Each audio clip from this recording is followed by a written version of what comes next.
Victoria had built an impressive career in international logistics by the age of 34. As the founder of Northern Express, a company specializing in freight deliveries across Europe, she was known for her reliability and speed, and her clients were willing to pay extra for that. On a typical Tuesday morning in her cozy home office in the quiet town of Ashford, she sipped her coffee and reviewed reports when an unfamiliar German number appeared on her work phone. "Good morning, Victoria speaking," she answered with her usual businesslike tone. "Frau Clark, my name is Klaus Müller from Bavaria Trans Corporation. We urgently need a partner for a major contract. Reliable transport of industrial equipment from Munich to London." The man explained. Victoria's pulse quickened. Bavaria Trans was a giant in the logistics world, and landing this contract could transform her business overnight. "I'm intrigued, Mr. Müller. Please tell me more. A €2 million contract, 10 shipments a month for 1 year. But we need to sign the agreement today. The previous partner backed out last minute, and our client won't tolerate delays. €2 million. Victoria pictured expanding her fleet, hiring staff, and finally breaking firmly into the European market. But signing on the same day? That meant rearranging everything. "When and where?" she asked, glancing at her watch. 2 hours from now at the Intercontinental Hotel in central London. "My colleague Stefan Weber is already en route from Munich.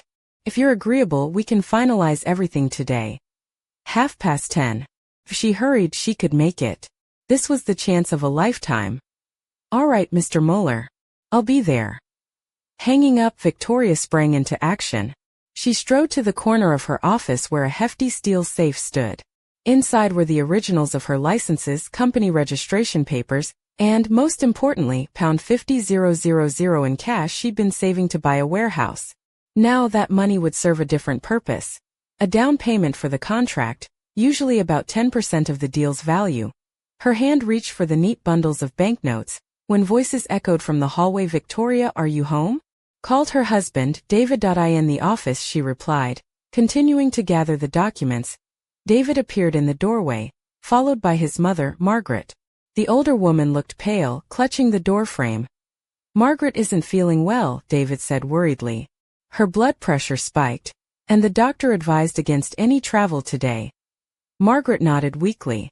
She'd planned to visit her sister in Bath for a week, suitcase packed and waiting in the hall, but now that trip was clearly off. "Of course, stay as long as you need," Victoria said, though inside she sighed. Her mother-in-law's presence always brought a subtle tension to the house. Margaret had firm ideas on how a wife should behave and never hesitated to voice them. "Thank you, dear," Margaret whispered. "I'll stay quiet, won't be a bother." David kissed Victoria on the cheek. "I'm off to work. Call me if anything happens." Victoria nodded, mentally noting she'd have to be extra cautious with the safe now that Margaret was home alone. As David and Margaret left, Victoria locked the safe, but in her rush, forgot to turn the handle fully. Grabbing her car keys and handbag, she headed out. Her prized red Audi A6 waited in the driveway of their Ashford home. The sleek leather interior, the roaring engine, the perfect status symbol for a businesswoman on the rise. On the way to the office, she phoned her deputy, Ian, a trusted partner for 4 years. "Ian, get the presentation ready for Bavaria Trans. €2 million signing today. I need profitability calculations, logistics routes, insurance info, all of it." "Got it, Victoria. I'll have everything ready by noon." Back at the office, the team buzzed with activity. 10 employees coordinated routes, communicated with drivers, and handled paperwork. Victoria buried herself in preparation. Time flew, and by 11:30, she was ready to leave, with Ian helping load documents into her Audi. "Good luck, boss," he said, giving her shoulder a friendly clap. "Thanks. If this goes well, we'll be one of the top logistics firms in the country by year's end." Arriving at the Intercontinental with 15 minutes to spare, she checked her reflection in the mirror. Her outfit was sharp yet subtly alluring. A tailored navy dress hugging her silhouette just enough to suggest confidence without shouting for attention. A pair of black stilettos clicked softly on the marble floor. A delicate silver necklace caught the light, hinting at a touch of elegance and grace. Klaus Müller greeted her with a firm handshake and a warm smile. His colleague Stefan Weber, younger but just as professional, joined them. They settled into a second-floor conference room. "Frau Clark," Klaus began, "we've reviewed your company's info. Impressive references. But we need guarantees you can handle our volume. The next 90 minutes were a whirlwind of questions and presentations. Victoria's voice was steady and persuasive, her passion for her business shining through every answer. The Germans were thorough, but fair. We're satisfied with your proposal, Stefan finally said. However, we require a symbolic 2% deposit before signing. Standard procedure. Victoria nodded. 2% of €2 million was around £40,000, easily covered by the cash in her safe. I'll need to retrieve some documents from my office to open an escrow account, she explained. Excellent. Let's meet here again in an hour. Victoria left the hotel feeling buoyant, the contract nearly hers.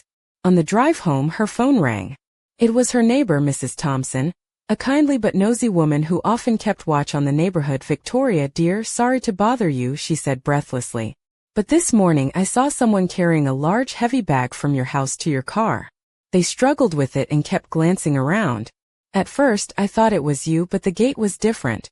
And the figure too. Victoria's stomach clenched. What time was this? Just before 11, while I was watering my plants on the balcony.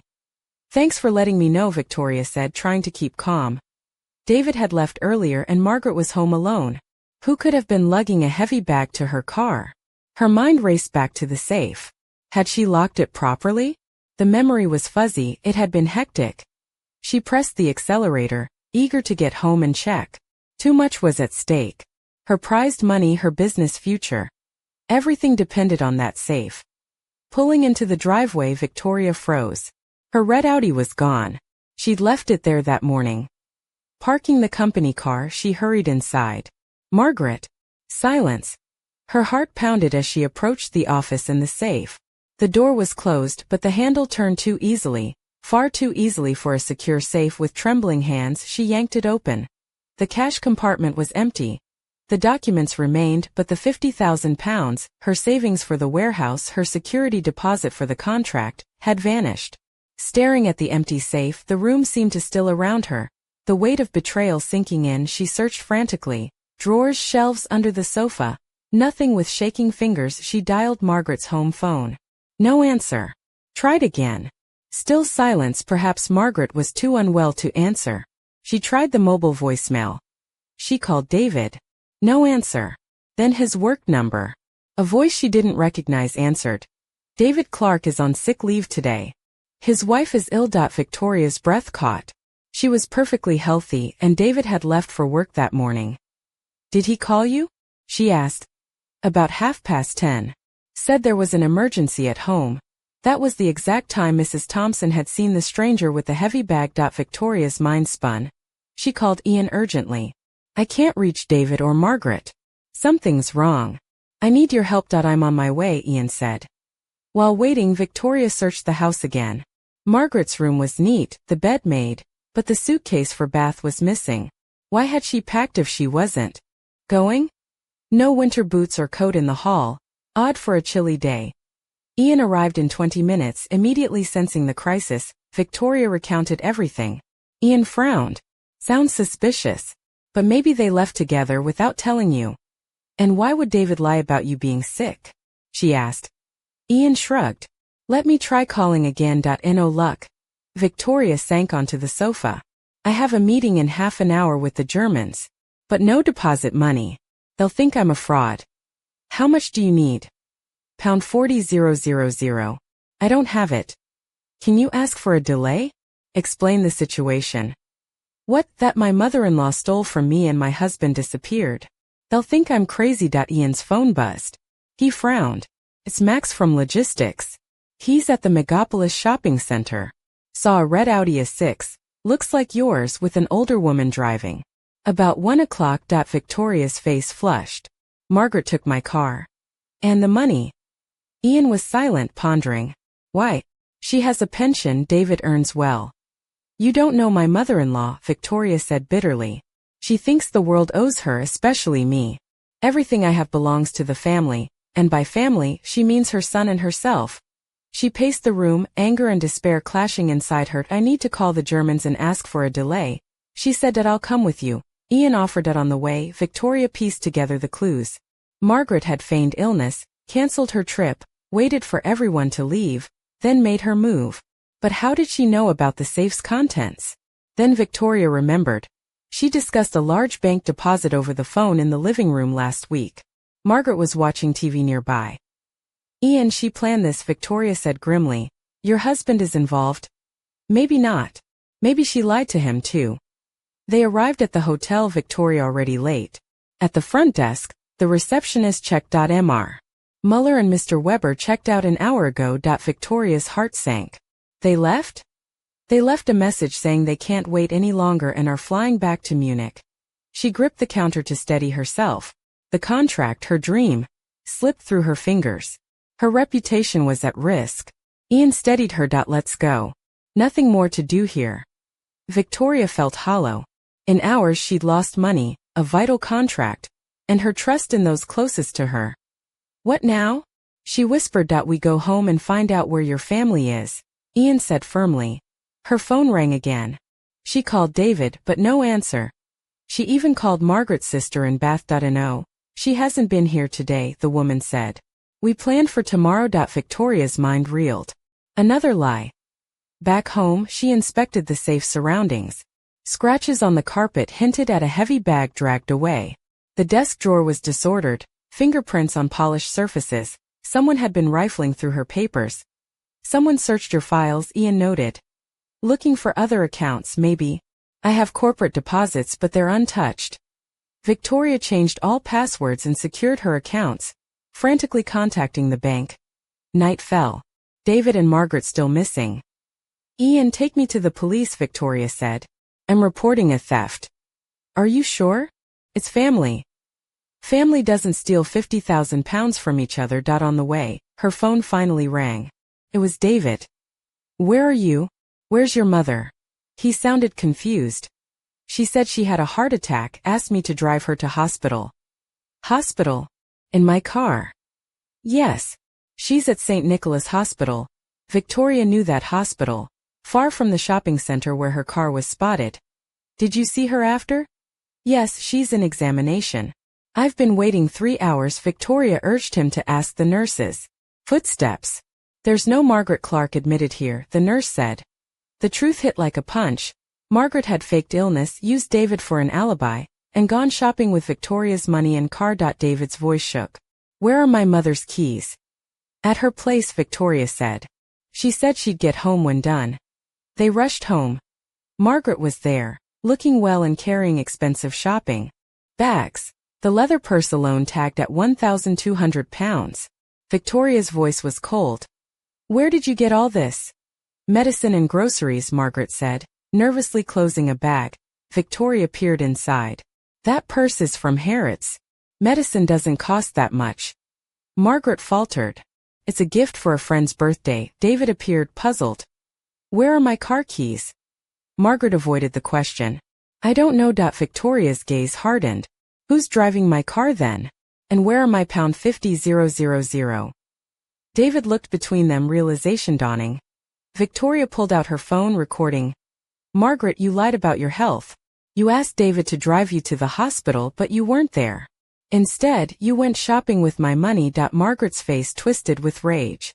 Those are family funds. You hide money from us and now you accuse me. No, Victoria said firmly. These are my savings earned by my work. Family means sharing, not stealing. Margaret shouted denial, but the recording captured everything. David sat stunned, caught between mother and wife. Victoria's voice was steady. I've reported this to the police. You face charges for theft and car theft. Margaret's bravado faded to shock. David pleaded, can't we work this out? Mom will return the money. Victoria shook her head. You defend a thief over your wife? I lost a contract worth millions because of this. That betrayal isn't fixed by apologies. The room was heavy with silence. Suddenly, her phone buzzed again. Senior Officer Peterson, Traffic Division, the voice said. Your Audi was involved in an accident half an hour ago. A woman in her 60s was driving, injured with a concussion and broken ribs. The collision involved an ambulance. Victoria stared at Margaret, who sat calmly. Where were you at 5:30 p.m.? Victoria demanded. Margaret clutched her handbag. I left the key somewhere. David searched the bag. No keys. Who gave you my keys? Victoria pressed N01. Margaret whispered. Then who was in the hospital? The police called back. We found £32,000 in cash in a sports bag in the car. Suspected stolen. Victoria's breath caught. Margaret sat frozen. Victoria's mind raced.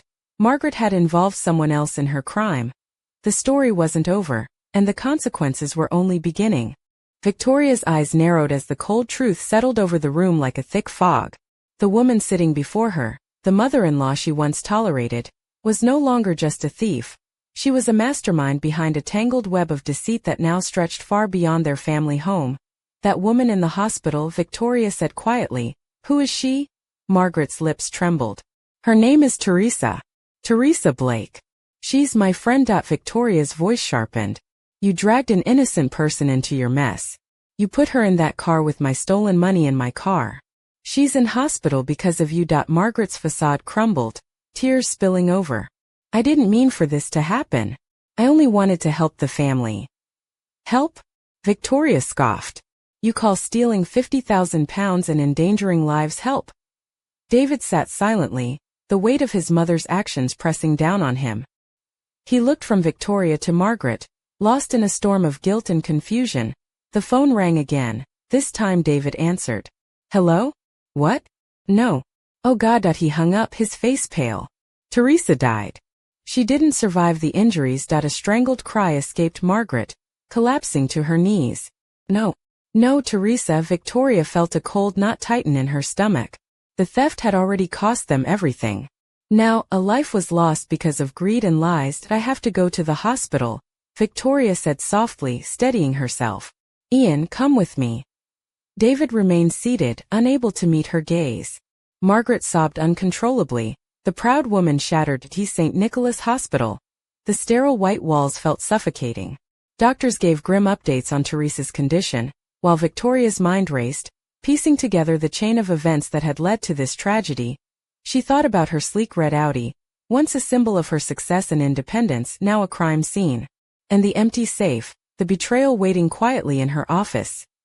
Ian stood beside her, a steady presence amid the chaos. She's gone, Victoria whispered. It's all because of Margaret. Ian's jaw tightened. This isn't just theft anymore.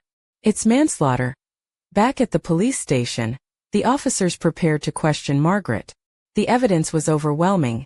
The empty safe, the stolen car, the money found in Teresa's possession, and the recorded confession Victoria had captured. Margaret refused to speak, her defiant silence louder than any words. Meanwhile, Victoria faced a new battle. Not just to reclaim her stolen money and repair her shattered business reputation, but to come to terms with the loss that her family's greed had wrought. David approached her hesitantly. Victoria, I'm so sorry. I didn't know. I should have seen the signs. Victoria looked at him, pain and anger mingling in her eyes. You chose her over me, David. And because of that choice, someone died. The courtroom drama that followed gripped the town of Ashford. The story of a mother-in-law who stole from her daughter-in-law, drove a stolen car into tragedy, and left behind a trail of broken lives was headline news. At the trial, Margaret appeared frail and broken, the once imposing matriarch reduced to a shadow. The evidence was damning. Fingerprints on the stolen bundles, the witness testimony, the recording, all sealed her fate. Victoria sat quietly, her expression unreadable, as the judge pronounced a sentence of 7 years imprisonment. Outside the courthouse, Ian placed a reassuring hand on her shoulder. Justice was served, but at what cost? Victoria nodded. Too high a price. But at least it's over. Yet, as she walked away, her phone buzzed with a new message, an anonymous tip about missing documents related to Bavaria Trans, hinting that the whole contract might have been a setup. Her eyes flickered with determination. The game wasn't over. The shadow of betrayal lingered, and Victoria knew she would have to fight not just for her business, but for the truth lurking just beyond the surface. Because sometimes the deepest wounds come from those closest to us, and the darkest mysteries hide behind the brightest smiles. The morning light filtered softly through the blinds of Victoria's new office on the 22nd floor of Ashford's sleek business center. The city hummed below, a world moving on, oblivious to the storm that had nearly swallowed her whole. Yet, despite the fresh start, a shadow clung stubbornly to her thoughts. Her tailored ivory blouse hugged her slender frame, the subtle shimmer of a silver pendant resting just above her décolletage catching the sunlight. a quiet reminder of resilience. Her pencil skirt ended just above the knee, paired with tasteful beige heels that clicked confidently on the polished floor. Even after the chaos, she carried herself with the poise of a woman who refused to be broken. Ian entered with a stack of reports. Victoria, the Italians are still interested in partnering. They want a detailed proposal by next week. She smiled faintly. Good. Let's make sure we don't miss this one. As Ian left, her phone buzzed. The caller ID showed an unknown number. She hesitated, then answered. A mess. Clark, this is Detective Harris. We have new information regarding the Bavaria Trans contract. It appears some documents were forged, possibly to lure you into a trap. Victoria's heart skipped. A trap? What do you mean? There's evidence suggesting the contract was a setup, designed to destabilize your company. We're investigating. She gripped the phone tighter. Who would want that? Someone with a lot to lose. We'll keep you updated. After hanging up, Victoria paced her office. The walls seemed to close in, the weight of betrayal not just from family but now from faceless enemies pressing down. Her thoughts were interrupted by the soft click of the door. David stood hesitantly, dressed casually, a shadow of the man he once was. Victoria, he began, voice unsure. I wanted to say, I'm sorry. For everything. I was blind, and I let my family come between us. She regarded him coolly. You chose her over me. And now there's no going back. He nodded, swallowing hard. I understand. She turned away, the city skyline reflecting in her eyes, bright, unforgiving, and full of promise. Later that day, Victoria met with her new partner, Marco, a sharp-eyed Italian businessman with a reputation for integrity and a subtle grin that hinted at a mischievous wit. Victoria, he said, in logistics, trust is currency. You were robbed of both. But I believe you can rebuild. And I'm here to help. She smiled, feeling a flicker of hope. Thank you, Marco. It's time to turn the page. As they shook hands, her phone buzzed again. A message from an unknown sender. Asterisk, not everyone who smiles is friend. Watch your back. Asterisk, Victoria's smile faded. The fight was far from over. She glanced out the window, the city sprawling endlessly before her. Somewhere beneath the gleaming towers lurked secrets waiting to be uncovered. And she was ready, because in the world of business and family alike, the deepest wounds often come dressed in the softest lies, and Victoria Clark was done being the victim. The game had just begun. Evening draped over Ashford like a velvet curtain as Victoria slipped into her apartment overlooking the Thames. The city lights twinkled, mirroring the spark of determination igniting within her. Tonight, the polished executive facade softened. A sleek emerald silk blouse paired with a fitted black skirt that hinted at the graceful curve of her hips. Her stilettos clicked softly as she moved, the subtle scent of jasmine trailing behind her like a whispered secret. She poured a glass of Merlot, the deep red liquid swirling as she sat at her desk, reviewing the files from Bavaria Trans. The forged documents were meticulous, almost elegant in their deception. Someone had gone to great lengths to sabotage her. But who? Her phone buzzed, a text from Marco. Asterisk, dinner tomorrow. We need to strategize. And maybe have some fun. Business can be dull without a little spice. Asterisk, a small, amused smile touched her lips. Business with spice? I'm intrigued. Suddenly, a knock at the door startled her. Heart pounding, she moved cautiously, checking the peephole. No one. But on the welcome mat lay an envelope, heavy and unmarked.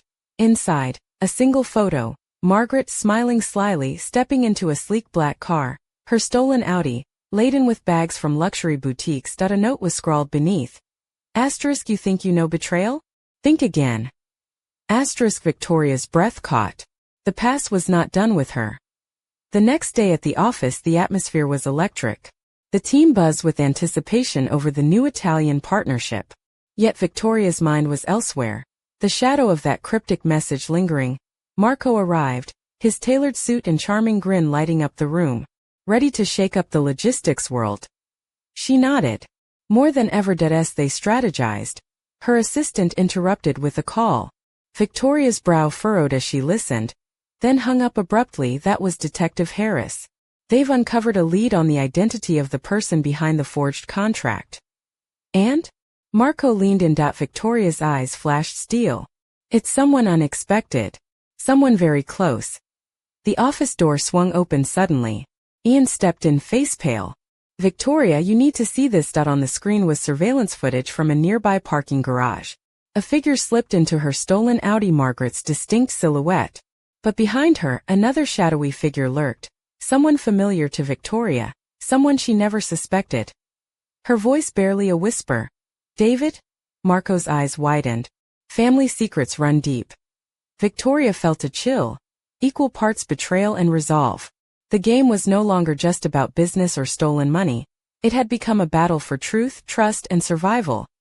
That night, as the city slept, Victoria stood by her window, the cool breeze teasing loose strands of hair across her face. Somewhere out there, the real puppeteer was watching, waiting.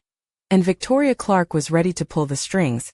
Because in a world of lies and deception, the sharpest weapon was the truth, and she intended to wield it like a sword. The next move belonged to her. The dawn broke over Ashford in pale washes of pink and gold. But inside Victoria's sleek apartment, the air was thick with tension. Draped in a silk crimson blouse that caught the morning light just so. Paired with a high-waisted charcoal skirt that traced the elegant lines of her figure, she paced restlessly. Her silver locket swung gently against her collarbone, a quiet talisman in the storm swirling around her. Ian stood by the window, arms crossed, watching as the city stirred awake. You look like you haven't slept, he said, voice low but steady. Victoria stopped, eyes sharp. Sleep is a luxury when betrayal runs this deep. David's been spotted again. Ian continued, holding up his tablet. Not just with Margaret. There's a third party involved. Someone connected to the forged contracts. Victoria's lips pressed into a thin line. Who? Ian hesitated. That's the mystery. But whoever it is, they're playing a long game. And they know exactly how to hurt you. A slow, cold smile spread across Victoria's lips. Good. Because so do I. Later that day, in a discreet cafe tucked away in one of London's quieter streets, Victoria met with Marco. He arrived in a tailored navy suit, the faintest smirk teasing his lips. Ready to dig into the dirt? He asked, sliding a folder across the table. Victoria flipped it open. Inside were bank records, emails, and a trail of paper linking a shadowy figure named Carter to the sabotage. Carter, she mused aloud. Sounds like a villain in a bad spy movie. Marco chuckled. Well, villains tend to be clever. And dangerous. Victoria leaned forward, eyes glittering. Then it's time we stop playing their game. They plotted their next move. Her phone vibrated. A text from an unknown number. Asterisk, trust no one. The closer you think you are, the sharper the knife. Asterisk, she looked up, meeting Marco's gaze. This just got personal. That evening, back in her apartment, Victoria dressed carefully for a meeting. A fitted black dress that whispered sophistication, paired with heels that clicked like a metronome of intent. Her silver bracelet caught the lamplight. A subtle flash of defiance. Her phone rang. A private number. Victoria Clark, she answered, voice calm but icy. A distorted voice replied. You're closer than you think. But be careful. Some secrets are deadly. The line went dead. Victoria's pulse quickened, but her resolve hardened.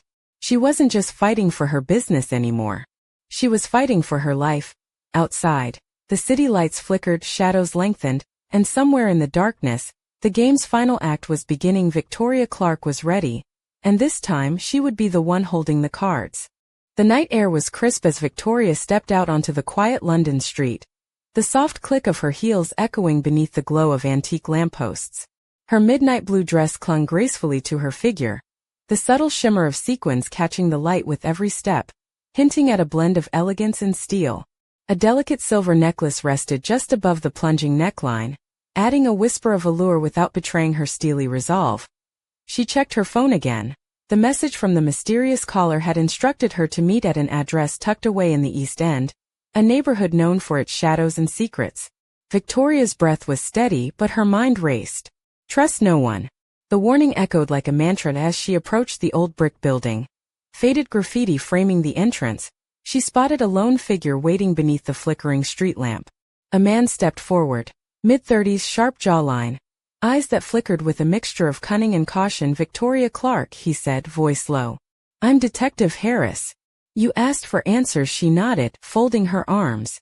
I want to know who's behind the contract sabotage. And why? He glanced around before pulling out a folder. Meet your new adversary, Gareth Carter. A former logistics executive with a vendetta. now running a shadow network designed to cripple competitors. Victoria's lips curved into a tight smile. So a disgruntled ex-employee with a grudge and a penchant for dirty tricks. Charming. Worse, Harris said grimly. He's linked to your husband and mother-in-law. They're deep in his web. Her heart clenched, but her gaze was unyielding. Then it's time to cut the strings. Suddenly a noise, a distant siren, a hurried footstep. Harris's eyes snapped to the street. We're not alone. Victoria's instincts flared. Let's move. They slipped into the shadows, weaving through narrow alleyways as the city held its breath. Behind them footsteps multiplied. Danger closing in. Victoria's mind raced. Family betrayed her. Business was under attack, and now her life was on the line. But beneath the fear, a fierce fire burned brighter than ever. She wasn't just fighting for survival. She was fighting to reclaim her life, her truth, and her future. And in this game of shadows, Victoria Clark was ready to become the queen. The narrow alleyways twisted like a labyrinth as Victoria and Detective Harris darted through the gloom, the echo of hurried footsteps growing louder behind them. Victoria's breath came steady, her heart pounding not from fear but adrenaline. The midnight blue fabric of her dress clung to her silhouette, every movement a dance between grace and urgency. Her black leather clutch swung by her side, holding the few essentials she dared carry into the night. Harris glanced back, his sharp eyes catching a glimpse of 3 figures closing in. They're professionals. Carter's men don't miss. Victoria's lips pressed into a determined line. Let's give them something to miss. She veered sharply, pulling Harris toward a rusty fire escape ladder. They climbed swiftly, the cold metal biting into their palms, until they reached the rooftop. The city spread out beneath them, a glittering sea of lights and shadows. For a moment the noise below faded, replaced by the distant hum of traffic and the occasional siren's wail. You're lucky I'm here, Harris said, catching his breath. Carter's been watching you longer than you think. Victoria's gaze hardened. Lucky for me or for him? Before Harris could answer, the rooftop door slammed open, and 2 men in dark suits stormed up the stairs. Victoria's eyes flicked to a narrow gap between adjoining roofs. Follow me. They leapt across just as the pursuers reached the edge. Harris landed with a grunt, Victoria more lithe and precise. They vanished into the maze of rooftops, chasing safety, or maybe a trap. Later, tucked inside a quiet cafe with heavy velvet curtains, Victoria unfolded the folder Harris had given her. Photos, bank statements, encrypted emails, all pointing to a conspiracy that ran deep. And David and Margaret? She asked. Harris sighed. They were pawns, and willing ones. Margaret's greed blinded her. David, he's tangled in debts and desperate choices. Carter knew how to exploit that. Victoria's fingers traced the lines of text. Heart aching for the man she thought she knew. Why me? She whispered. Harris met her gaze. Because you're the obstacle to Carter's empire. A slow smile crept onto Victoria's lips, fierce and unapologetic. Then it's time to be the stormed. As dawn painted the sky in hues of rose and gold, Victoria stepped out into the awakening city, every step a promise. This was no longer just a fight for survival. It was war, and Victoria Clark was ready to win. But somewhere in the shadows, unseen and silent, a figure watched, a ghost from the past, waiting for the perfect moment to strike. The game was far from over. The morning sun cast long shadows over Ashford as Victoria strode through the bustling streets, the confidence in her every step undeniable.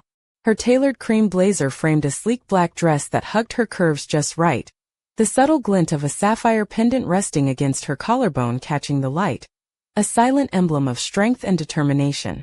Her polished leather pumps clicked rhythmically on the pavement, a steady heartbeat marking the start of a new day. The corner cafe. Ian awaited her arrival, laptop open and a sly grin playing on his lips.